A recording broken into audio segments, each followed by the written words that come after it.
प्रणाम मित्रों।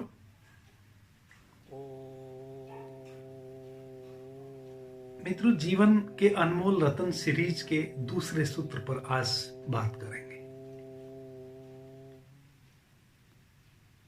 पहले सूत्र पे हमने कल बात की थी। पहला जो सूत्र था वह था विश्वास नहीं विचार करना सीखो। आज का जो सूत्र है, दूसरा जो अनमोल रत्न जीवन का, वह है ज्ञान नहीं अज्ञान। ज्ञान नहीं विस्मय।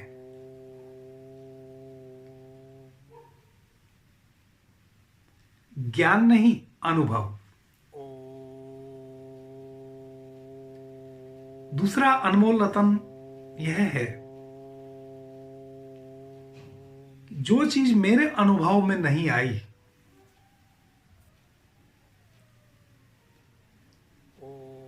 उसको मैं सत्य नहीं मानूंगा।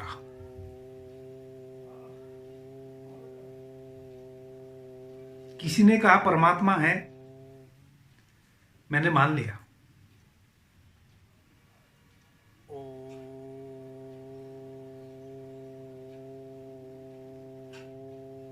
अब जब मैंने मान लिया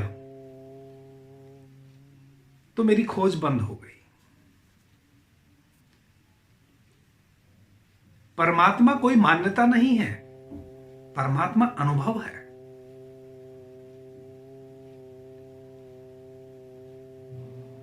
किसी ने कहा आत्मा है, आपने मान लिया कि आत्मा है।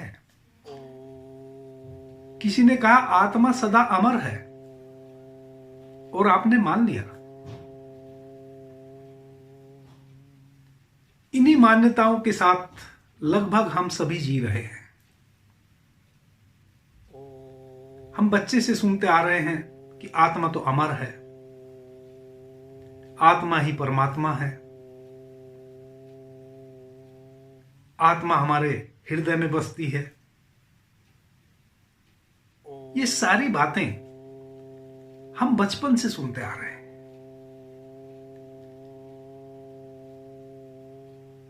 और ये हमारी मान्यता बन गई है, हमने इनको मान लिया है। जिस चीज को भी हम मान लेते हैं, अनुभव नहीं करते हैं, फिर उसका कभी अनुभव हमें नहीं हो सकता है। यह तो हम सभी मानते हैं कि आत्मा अमर है, आत्मा ही परमात्मा है, क्योंकि हमें बच्चे से सिखाई जाती हैं ये बातें। हम किसी धर्म गुरु के पास जाएं, हम किसी ज्ञानी पुरुष के पास जाएं,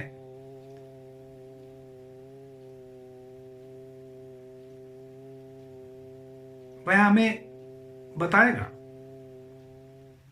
कि आत्मा ही परमात्मा है, आत्मा आपके हृदय में बसती है, आत्मा कभी नहीं मरती है, आत्मा अमर है।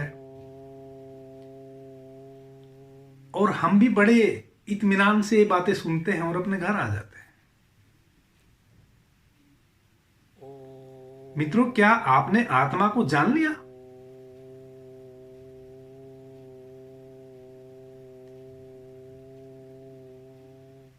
किसी सिद्ध पुरुष ने, किसी संत महात्मा ने, किसी ज्ञानी पुरुष ने, जिसके सानिध्य में आप गए और उसने आपको कहा आत्मा अमर है, आत्मा ही परमात्मा है, आत्मा आपके हृदय में बसती है,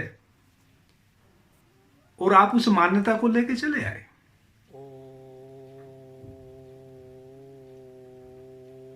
अब जब आपने मान ही लिया तो आत्मा की खोज तो अब नहीं हो सकती।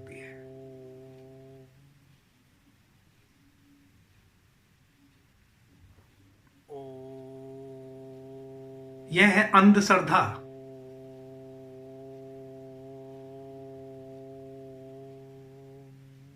इससे अच्छा था, इस मान्यता से अच्छा था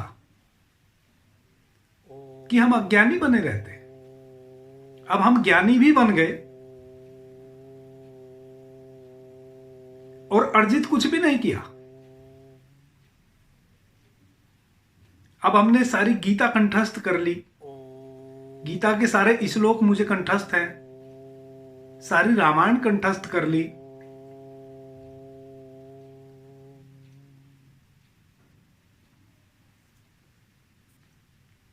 और हुआ कुछ भी नहीं, घटा कुछ भी नहीं भीतर। ना उस आत्मा को जाने ना परमात्मा को जाने, उसका कोई अनुभव नहीं हुआ, अनुभव हो ही नहीं सकता। अनुभव जहां से हो सकता था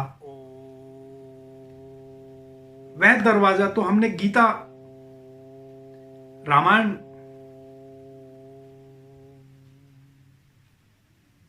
की जो पंक्तियां हमने मान्यता के रूप में अर्जित कर ली है,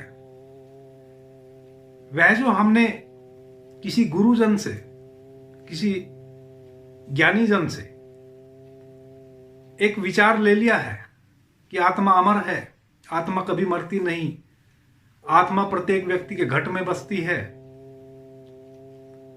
इन सब से हमने उस दरवाजे को बंद कर दिया जहां से आत्मा का, परमात्मा का अनुभव किया जा सकता था।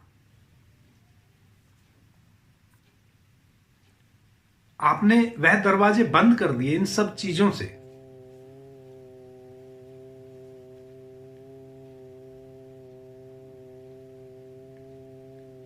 आत्मा का अनुभव किया जा सकता था, परमात्मा को अपने अनुभव में जिया जा सकता था, लेकिन वह जो झूठा ज्ञान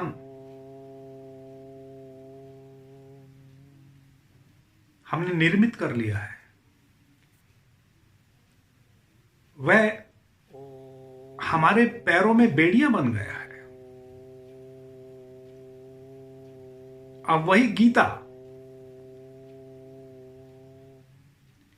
जो सीधा सीधा हमें बता रही थी, जो अपने उपदेशों में सीधा सीधा हमें बता रही थी कि भाई इस रास्ते चलो, जिस गीता में भगवान श्री कृष्ण सीधा सीधा इंडिकेशन दे रहे हैं कि जो सतत मेरा स्मरण करते हैं वह मुझे प्यारे हैं। मुझे किस विधि से पाया जा सकता है अर्जुन?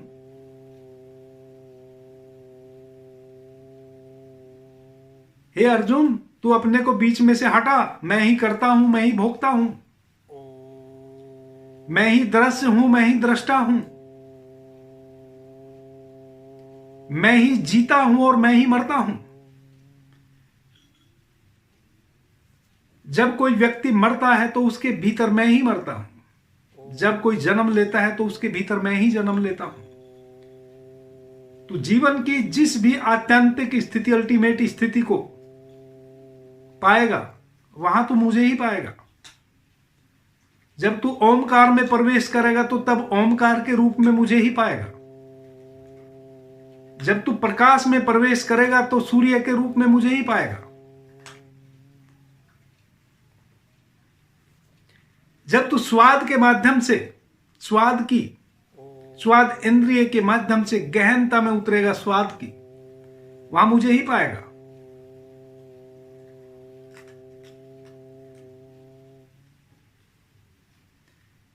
सारी गीता यही इंडिकेशन दे रही है कैसे मुझे पाया जाए। भगवान कृष्ण सारी गीता में यही तो कह रहे हैं, यही तो अर्जुन को बता रहे हैं कि भाई तूने जो अपना होना समझ रखा है, तूने जो समझ रखा है कि तू ही है, तू नहीं है, तेरे भीतर भी मैं ही हूं। आंख खोल देख।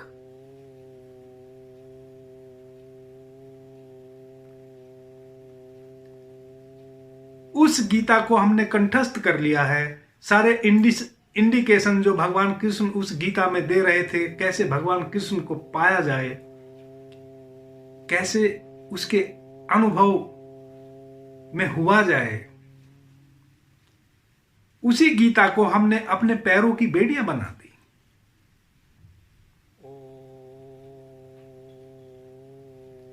उसी रामायण को हमने अपने पैरों की एक बेड़ी बना ली।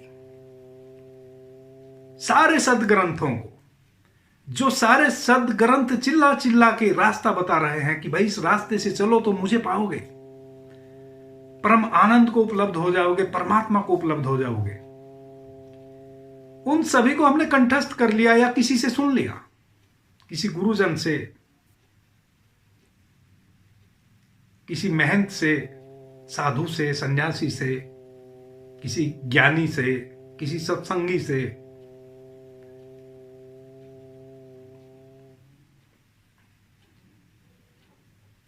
अनुभव कुछ भी नहीं, अनुभव से खाली।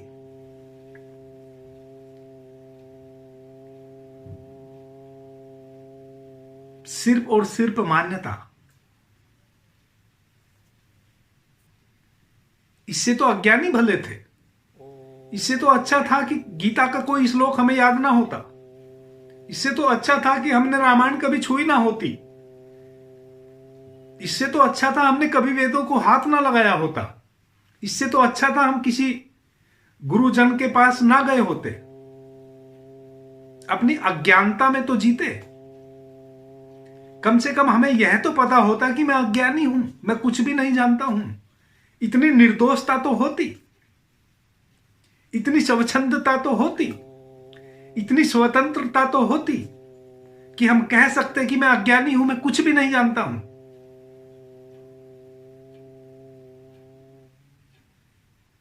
निर्मल तो होते, स्वच्छ तो होते, हम शुभ तो होते, अहंकार तो ना होता।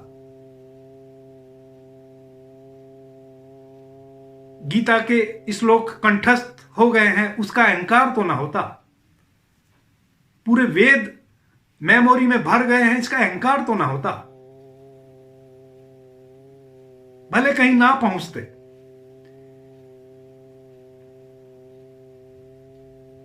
अज्ञानी कभी भी ज्ञानी हो सकता है, लेकिन झूठा ज्ञानी अब कभी भी ज्ञानी नहीं हो सकता है।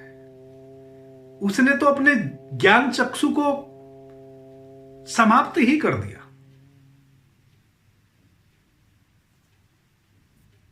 एक चोर साधु बन सकता है कभी भी, लेकिन साधु बनने का जो नाटक कर रहा है वह तो अब कभी साधु नहीं बन सकता।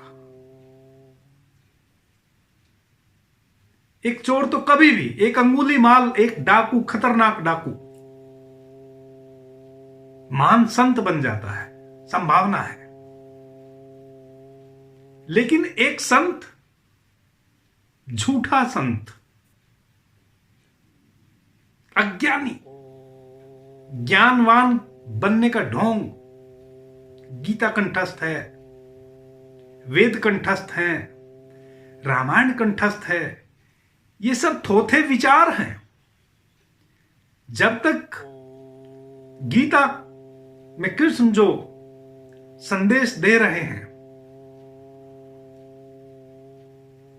उस संदेश के साथ यात्रा ना की हो, उस अनुभव से ना गुजरे हो जिस अनुभव से अर्जुन गुजरा,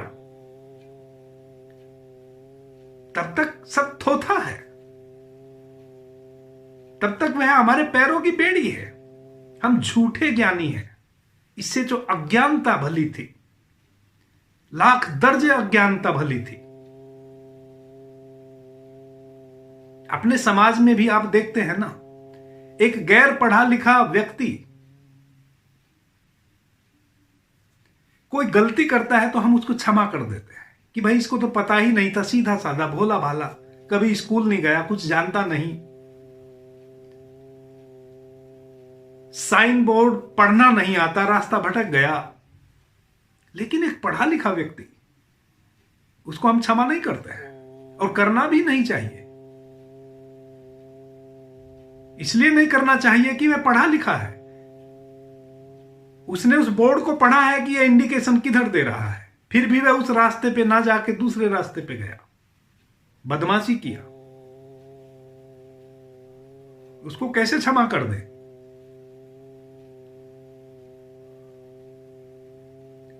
ज्ञान नहीं, अज्ञानता।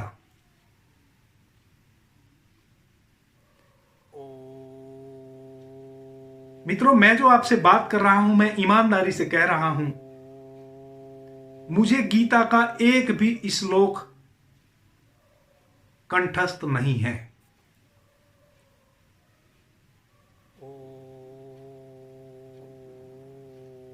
मुझे रामायण की एक भी चौपाई कंठस्थ नहीं है, मुझे वेद का एक भी सूत्र ज्ञात नहीं है।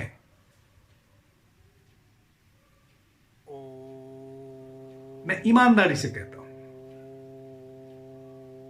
मैंने एक एक बार पढ़ा जरूर सबको, मुझे कुछ भी ज्ञात नहीं है। मुझे यह भी ज्ञात नहीं है कि वह क्या कह रहे हैं। जब मैं उनका अध्ययन कर रहा था उस समय मुझे एक बात समझ में आ गई कि मुझे स्वयं यात्रा करनी पड़ेगी। इनको पढ़ने भर से काम नहीं चलेगा। मुझे पढ़ते पढ़ते यह ख्याल आ गया। मैंने जब गीता का अध्ययन किया, मुझे गीता पढ़ते पढ़ते यह ख्याल आ गया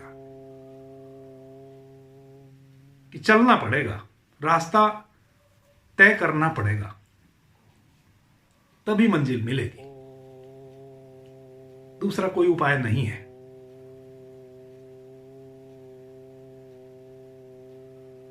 और मैं चल पड़ा, यात्रा में निकल पड़ा।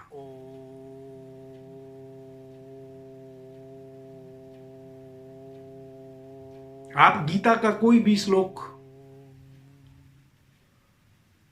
मेरे सामने दोहराएंगे, मैं उस पर 10 घंटे बोल सकता हूं, लेकिन आप कहें कि कोई श्लोक गीता का आप सुना दीजिए, मुझे बिल्कुल भी याद नहीं है। क्योंकि अब किसी भी श्लोक के साथ मेरा अनुभव जुड़ गया है। थोड़ी सी यात्रा अब मैंने भी की है। मैं उस यात्रा में जो अनुभव से गुजरा हूं, वह अनुभव गीता के किसी भी श्लोक से अलग हो नहीं सकते। जो भी यात्रा करेगा उसको उन बिहड़ों से, उन ऊंचे नीचे पथरीले कांटों भरे रास्तों से गुजरना ही होगा। उन फूलों के सुगंध भरे रास्तों से गुजरना ही होगा। और जब आप उससे गुजरोगे तो आपका अनुभव भी होगा। फिर आपको गीता के श्लोक कंठस्थ हो या ना हो, आपका अनुभव इनफ है, काफी है। अगर आप सच्चे यात्री हैं, अगर आपने यात्रा की है, तो फिर वेद में जो कहा गया है, गीता में जो कहा गया है, वह उस आपके अनुभव से अलग हो ही नहीं सकता। इसलिए किसी ने कहा है,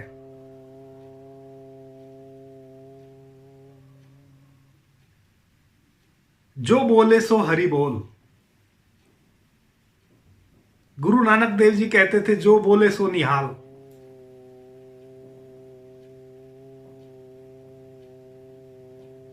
जो बोले सो हरि बोल। फिर आप जो बोलेंगे वह हरि बोल ही होगा। वह गीता रामायण से अलग हो ही नहीं सकता, वह किसी वेद से अलग हो ही नहीं सकता। वेद के जो ऋषि हैं, वेदों में क्या है? उनके अनुभव, उन्होंने जो यात्रा की, उन्होंने जिस विधि से परमात्मा को पाया,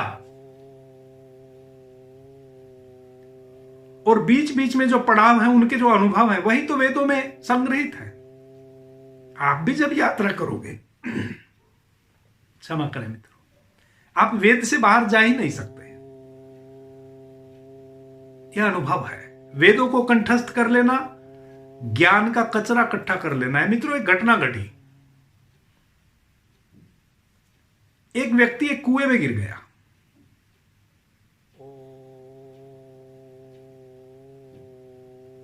चिल्ला रहा था, कोई हो तो बचाओ। एक साधु रास्ते से गुजर रहा था। उसने आवाज सुनी कि भाई किसी की पुकार आ रही है कि मुझे बचाओ बचाओ। वह उस आवाज के सहारे उस कुएं तक पहुंचा। झांका तो देखे कि एक आदमी उसमें गिरा पड़ा है और संघर्ष कर रहा है। अब डूबा तब डूबा की स्थिति में है, संघर्षरत है, जल्दी ही थक जाएगा और डूब जाएगा।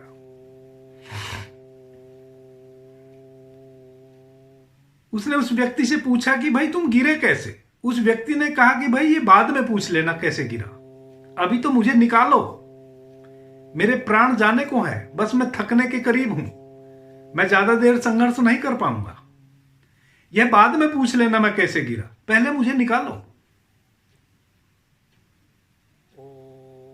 उसने कहा कि नहीं, पहले तो तुम्हें यही बताना होगा तुम गिरे कैसे, क्योंकि मैंने शास्त्रों में पढ़ा है, मैंने वेदों में पढ़ा है, मैंने गीता में पढ़ा है कि सब अपने अपने कर्म का फल भोगते हैं। तो मैं ये इसलिए जानना चाहता हूं कि तू गिरा कैसे, ताकि मुझे पता चले कि तू किस कर्म का भोग भोग रहा है।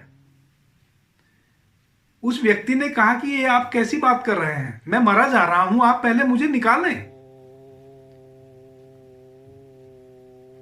बोला कि लेकिन अगर मैं तुझे निकालूं, और हो सकता है मैं तुझे निकाल दूं और निकलने के बाद तू जीवित हो जाए, मरने से बच जाए, और फिर तू किसी की हत्या कर दे या किसी के साथ बलात्कार कर दे, तो यह तो अपराध हो करेगा तू। और हमारे तो शास्त्रों में लिखा है कि भाई अगर किसी व्यक्ति ने अपराध किया और आपने उसमें किसी भी प्रकार का सहयोग किया तो आप भी उतना ही पापी हैं। इसलिए भैया डूब रहा है तो डूब जा। क्या गारंटी देगा तू मुझे कि मैं तुझे बचाऊं कि तू कोई अपराध नहीं करेगा? उसने कहा कि भाई ये बातें पीछे कर लेना, अभी तो मैं मरा जा रहा हूं, अभी मैं तुझे मरते हुए क्या गारंटी दे सकता हूं। उसने कहा तो फिर हम इस झंझट में नहीं पड़ेंगे, अगर कोई गारंटी नहीं दे सकता है तो फिर हम इस झंझट में नहीं पड़ेंगे, क्योंकि हमारे वेदों ने स्पष्ट लिखा है, शास्त्रों में स्पष्ट लिखा है, अभी वह मर रहा है, उसने कोई अपराध किया नहीं, और हम वह अपराध नहीं करें उसकी गारंटी।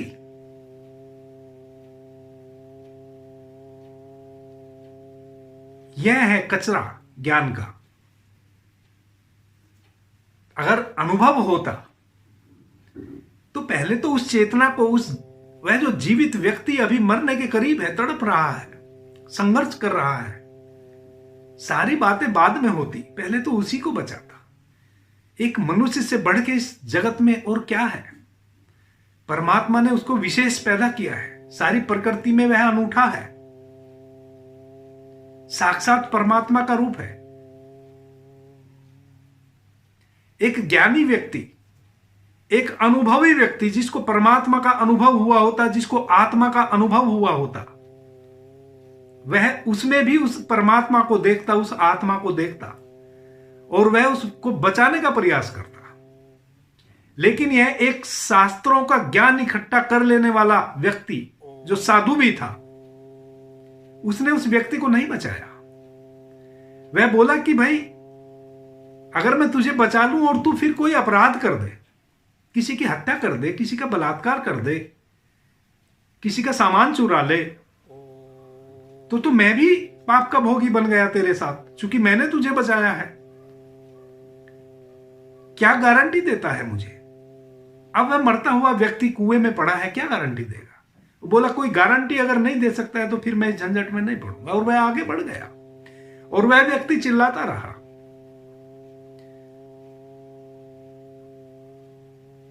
फिर एक दूसरा फकीर आ गया, वह बुद्धिस्ट था, भगवान बुद्ध को मानने वाला था। वह कुएं में पड़ा व्यक्ति चिल्ला रहा है, वह बुद्धिस्ट फकीर उसके पास गया। उसने कहा कि भाई तुम कैसे गिर गए? बोला कि भाई ये बाद में पूछना, अभी तो मुझे निकालने का उपाय करो।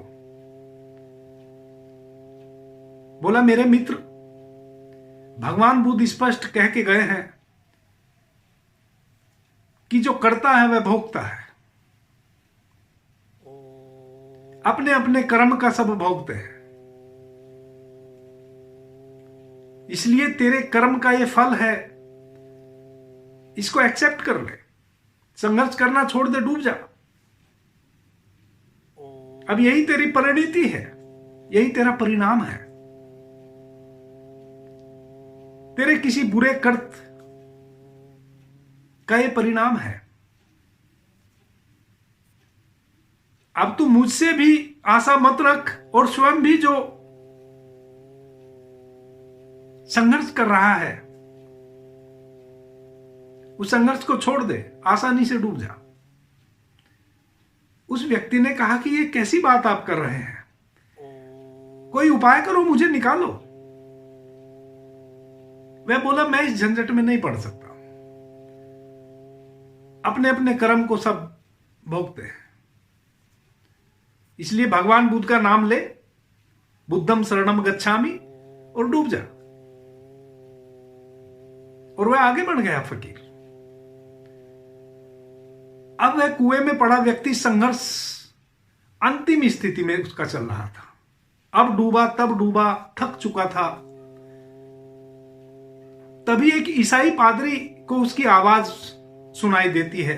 वह तो सतत कोई है तो बचाओ इस पुकार से भरा था, संघर्ष भी कर रहा था। ईसाई पादरी उसकी आवाज को सुनते हुए कुएं के पास जाता है और कहता है कि मेरे बेटे कैसे गिर गया। बोला ये मत पूछो, मुझे निकालो। उसने धड़ाक से रस्सी फेंकी और उसको बाहर निकाल लिया। वह व्यक्ति निकला, कुछ देर अपने होश को जोड़ा और बोला कि भाई मैं आपको प्रणाम करता हूं, आपसे पहले मैं जिस धर्म से ताल्लुक रखता हूं, मेरे धर्म का भी धर्म गुरु इस रास्ते से गुजरा था, उसने मुझे नहीं निकाला। उसने मुझे गीता का ज्ञान सुनाना शुरू कर दिया, उसने मुझे वेदों की बात बतानी शुरू की, लेकिन मुझे नहीं निकाला। फिर एक बुद्धिस्ट धर्मगुरु, वह मुझे कर्मों का खेल बताने लगा, वह मुझे धम्पद सुनाने लगा। मैं डूबता हुआ उसके धम्पद को कैसे स्वीकार करूं? मेरे तो प्राण अटके हुए थे। वह मुझे धम्पद सुना रहा था। आप भले आए, मान गया मैं कि ईसाई धर्म ही इस दुनिया में महान धर्म है। आपने मुझे बचाया और अब आप मुझे भी ईसाई बना लीजिए। वह पादरी बोला कि इसलिए तो मैंने तुझे निकाला, ताकि मैं तुझे ईसाई बना सकूं। मैं तो इसी तलाश में ही निकलता हूं। कोई दीन दुखी दरिद्र मिल जाए कि मैं उसको आश्वासन दूं और उसको ईसाई बना लूं। मेरा भी तो प्रयोजन यही है। अच्छा हुआ तूने मेरे प्रयोजन को भांप लिया। मैंने तुझे बचाया ही इसलिए ताकि मैं तुझे ईसाई बना सकूं। ये थोथे लोग, इनको आप ज्ञानी कहेंगे? इससे बड़ी कोई अज्ञानता हो सकती है? इनको आप विचारशील कहेंगे? इनको आप धर्म गुरु कहेंगे? ये सब थोथे हैं। इन्होंने कचरा इकट्ठा कर लिया है। उसी कचरे में परमात्मा भी था।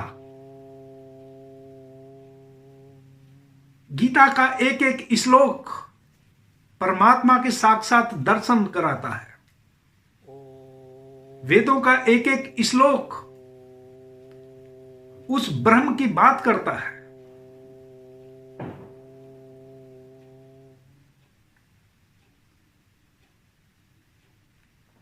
लेकिन इन्होंने यात्रा नहीं की, इन्होंने उनको कंठस्थ कर लिया। यह जीवित वेद बन सकते थे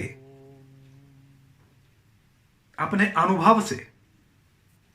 यह उस परमात्मा को पा सकते थे। फिर यह जो बोलते वह परमात्मा बोल रहा होता, वेद झर रहे होते इनकी वाणी से। लेकिन इन्होंने कंठस्थ कर लिया। मित्रों, ज्ञान नहीं अज्ञान, ज्ञान नहीं चमत्कार, विश्व में यह पूरा जगत विस्मय से भरा पड़ा है, चमत्कार से भरा पड़ा है।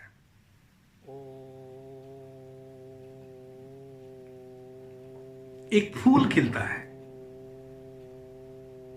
कहां से उसमें सुगंध आई? कितना विस्मयकारी घटना है, कितनी चमत्कारिक घटना है। एक फूल को देख के अगर आपको परमात्मा का चमत्कार नहीं नजर आता है तो तुम्हें कहां नजर आएगा? वह पूरा ब्रह्म है। एक फूल जब खिलता है, पूरा शास्त्र है, सारे वेद, सारे शास्त्र, सारी गीता, सारी रामायण उस फूल में समा रही है, समाई हुई है। चाहो तो पूरे वेद उसमें पढ़ लो, लेकिन आप कभी भी चमत्कृत नहीं होते एक फूल को देख के। आपको बल्कि उसको तोड़ लेने का मन करता है। उस फूल को आपको तोड़ लेने का मन करता है। आप इतने कठोर हो चुके हैं, आप एक फूल को भी तोड़ लेते हैं। फूल से कोमल इस जगत में और दूसरी कोई भी चीज नहीं है।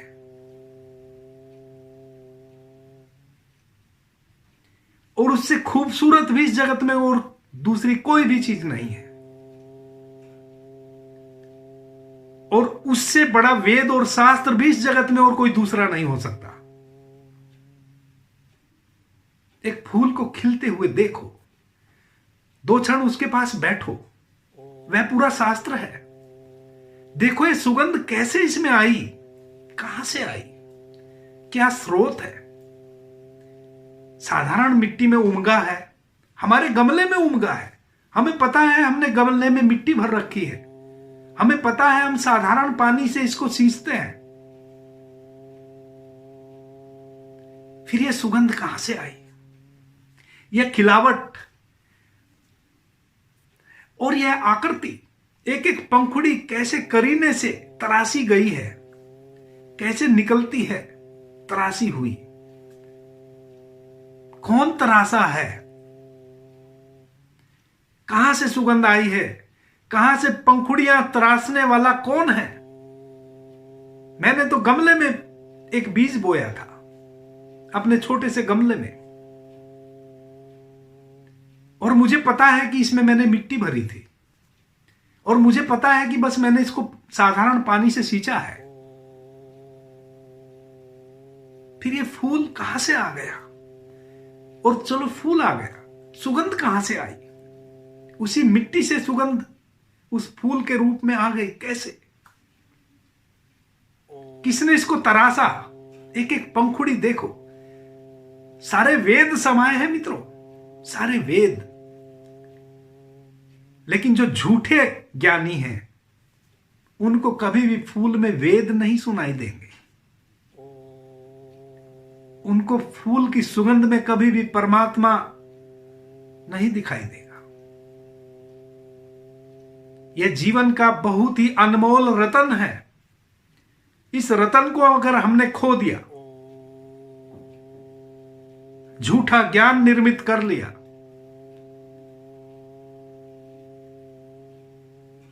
तो जो हम ज्ञानी हो सकते थे, हम उस फूल का विश्लेषण कर सकते थे, हम उस फूल के माध्यम से अपने उस स्वयं में उतर सकते थे जिसको हमने सुना है, जिसको हमने मान लिया है कि आत्मा अमर है, आत्मा परमात्मा है, आत्मा कभी नहीं मरती, आत्मा हमारे घट में बसती है।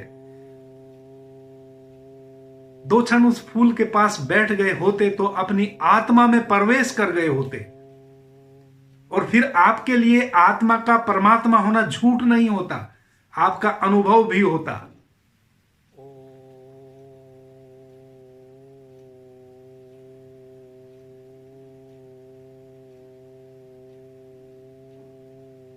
झूठा ज्ञान ज्ञान को मार देता है। इससे तो अज्ञानी भले थे। आपकी सारी संभावनाओं को विनष्ट कर देता है।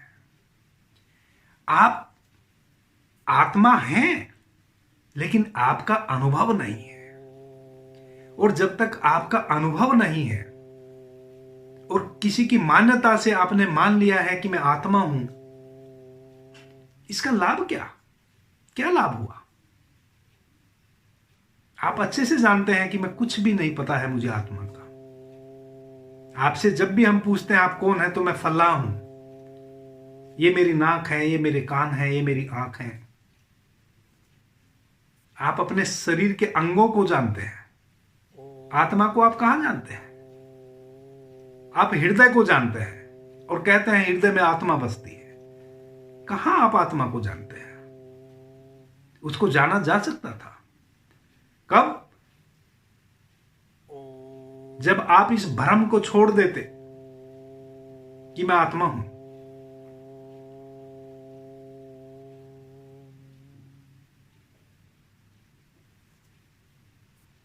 अज्ञान, झूठे ज्ञान से भला है। अज्ञानी कभी भी पहुंच सकता है, अज्ञानी कभी भी ज्ञानवान बन सकता है, लेकिन झूठा ज्ञानी अब आगे की कभी भी यात्रा नहीं कर सकता है। मित्रों, आपको भूख लगती है, आपको प्यास लगती है। मैं आपको भोजन की थाली में भोजन परोसूं, आपके सामने रखूं और उठा लूं। आपने भोजन देख लिया, सूंघ लिया। आपको पानी के तालाब के पास ले जाऊं और फिर वापस ले आऊं, आपको एक बूंद जल पीने ना दूं, आप तृप्त होंगे? मर जाएंगे। पानी को देखने से प्यास नहीं बुझती, भोजन को देखने से, सूंघने से भूख नहीं मिटती। हम भली भांति जानते हैं।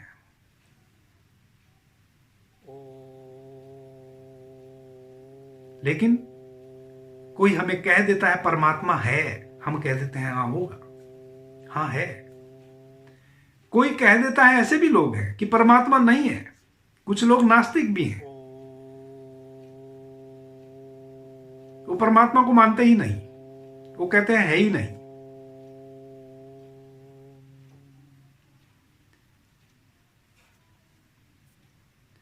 जब तक आप अपने अनुभव में नहीं लाओ तब तक मत कहो।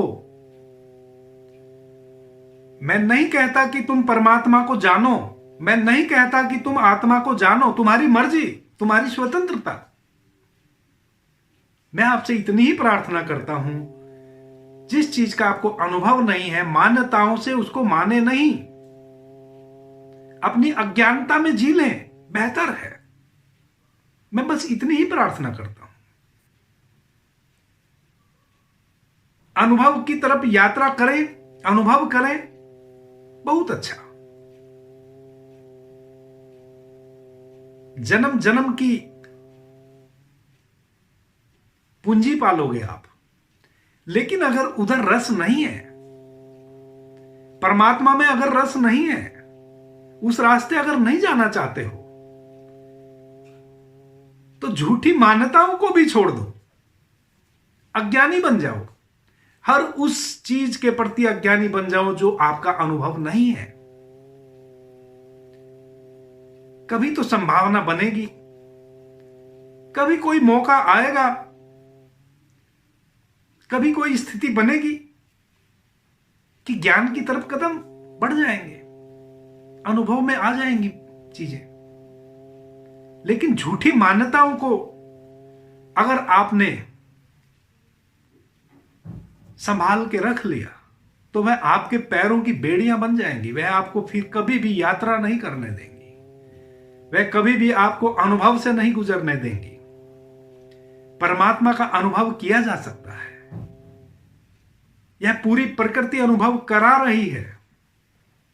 एक फूल एक पूरा शास्त्र है, एक नदी कल कल बह रही है, परमात्मा बह रहा है और सतत नूतन बह रही है। आप कभी भी उस नदी में दोबारा प्रवेश कर ही नहीं सकते जिस नदी में आपने कुछ क्षण पहले प्रवेश किया था। वह जल बह गया, सतत नई धारा पीछे से आ रही है। एक नदी में आप दोबारा कभी भी पैर नहीं रख सकते हैं। जब तक आप एक कदम रखते हैं, जब तक आप फिर दूसरा कदम रखते हैं, तब तक वह नदी बह चुकी होती है, पीछे से नूतन जल आ चुका होता है। यह अनुभव है, अनुभव नित्य नूतन है। अनुभव ताजा ताजा परमात्मा की गोद से आया हुआ है। मान्यताएं झूठी हैं, पोखर है, तालाब है, सड़ा हुआ जल है, जबकि परमात्मा का अनुभव तो नित्य नूतन है।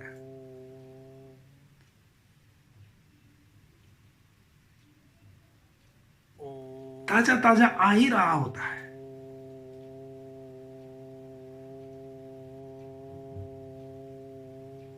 हमारा एक एक शास्त्र उसका इंडिकेशन देता है।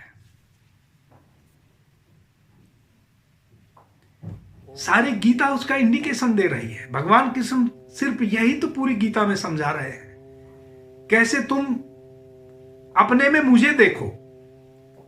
कृष्ण कहते हैं कैसे अर्जुन तू अपने में मुझे देख, और विधि भी बताते हैं कि इस विधि से देख।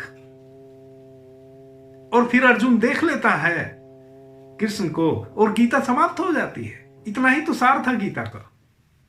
गीता का कुल मतलब इतना ही तो था। भगवान कृष्ण के जो उपदेश हैं गीता में, वह सिर्फ इतने भर के लिए ही थे कि कैसे अर्जुन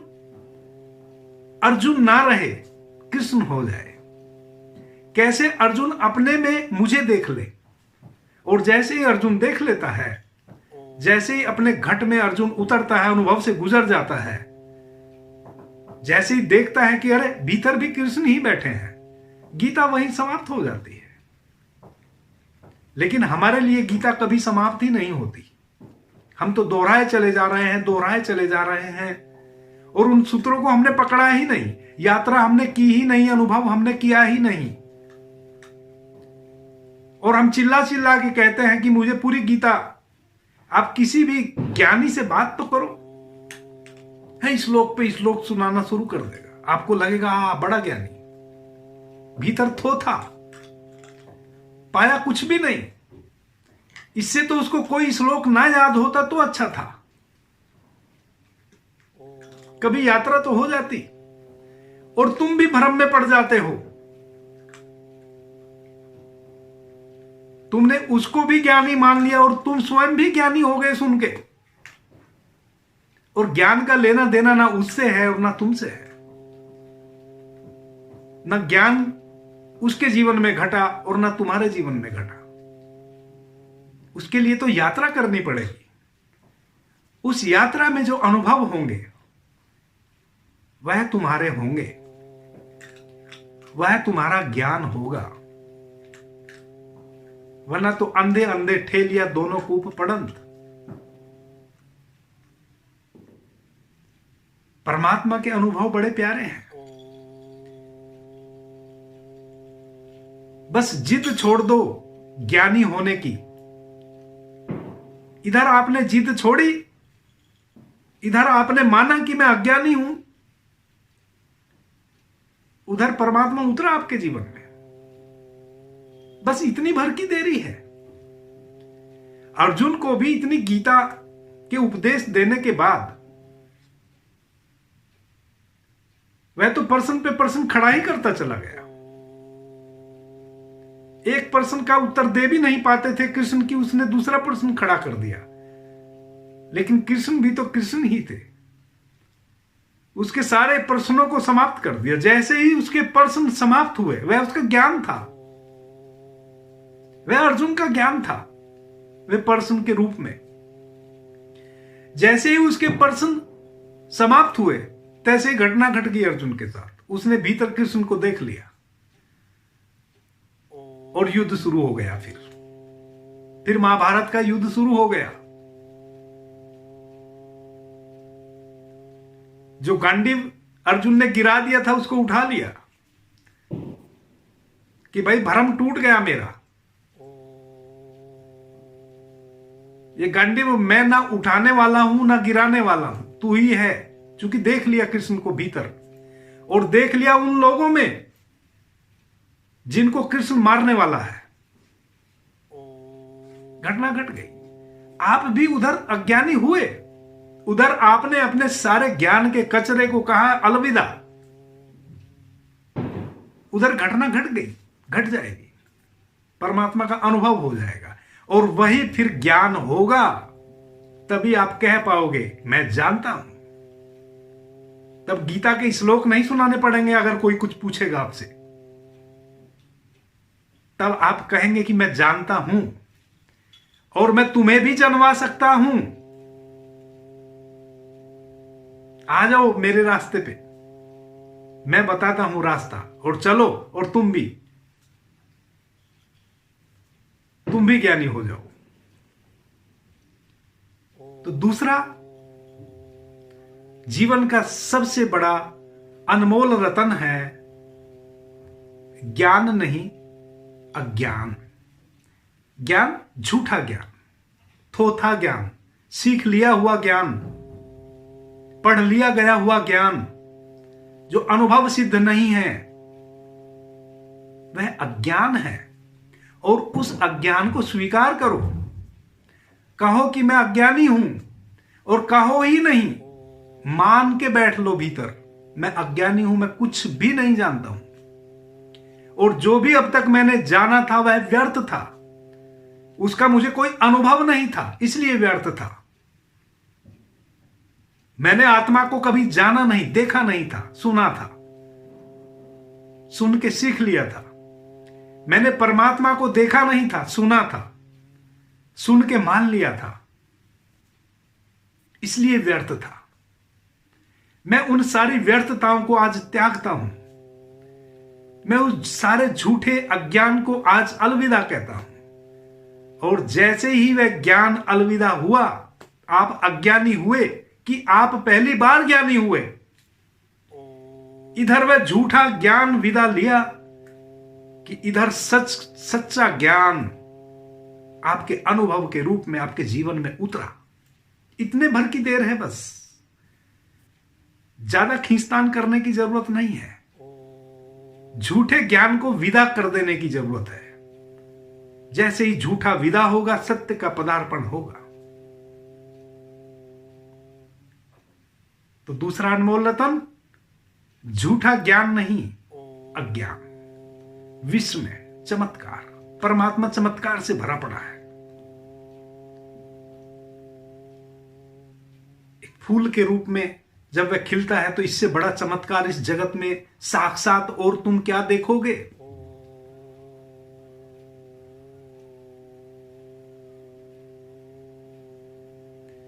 अभी के लिए इतना ही। आपने मुझे ध्यान से, प्रेम से सुना, उससे मैं बहुत अनुग्रहित हूं। मेरा कोई शब्द किसी मित्र को कष्टप्रद लगा हो, मैं उसके लिए क्षमा प्रार्थी हूं। मेरी मजबूरी है, मैं वही बोलूंगा जो मैं बोल सकता हूं। आप सभी को मेरा बहुत बहुत प्रणाम, धन्यवाद।